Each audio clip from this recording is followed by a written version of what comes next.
maintenance. Is that part of this as well? As an example, if I find pothole on the road, we're sure about to hear about it from drivers. Pothole on the bike lane, probably don't hear about it. So, like, are those like usability of the facilities part of this as well? Yes, it would definitely be an element of, in terms of us helping to establish a policy or a program. It'll definitely be a consideration, because that's often where, for example, active transportation initiatives fall down, is in the operational and maintenance side. I know the city is doing a good job in terms of trying to make that a higher priority. But that's definitely something that you hear in many municipalities about the challenges of getting people to use active transportation facilities, is that sort of the operation and maintenance side isn't considered. So my long-winded answer is yes, that we will be considering it. Good, because I know our team's got great accolades from the cycling community on our trail maintenance over the winter. So I know it's important to the community. So I just want to see if that's taken into account here in some section or policy or whatever. So, okay, Councillor Veith, go ahead. On that, through you, Chair, thanks for this.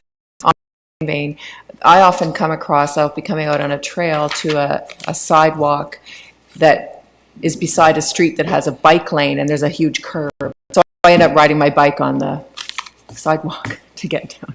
Anyway, is that kind of thing? Is that included in this? That's another area not included in the TMP.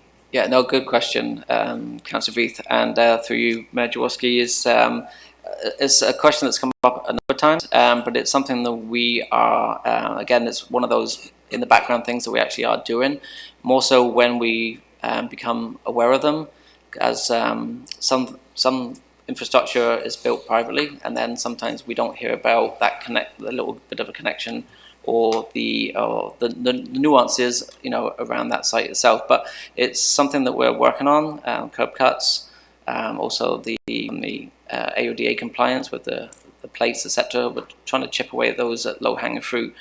One of our staff has just completed a walkability audit of all streets within a 10-minute walking distance from ion stations, to address that very thing. So each street is itemized of all what we call the low-hanging fruit, not big ticket item projects, but just low-hanging fruit of all those little things that could be done to improve walking and cycling, on the daily basis, so to speak. So that's the type of information we've gathered, and we can chip away at that over time. Is it possible to see some of those results from our neighborhoods?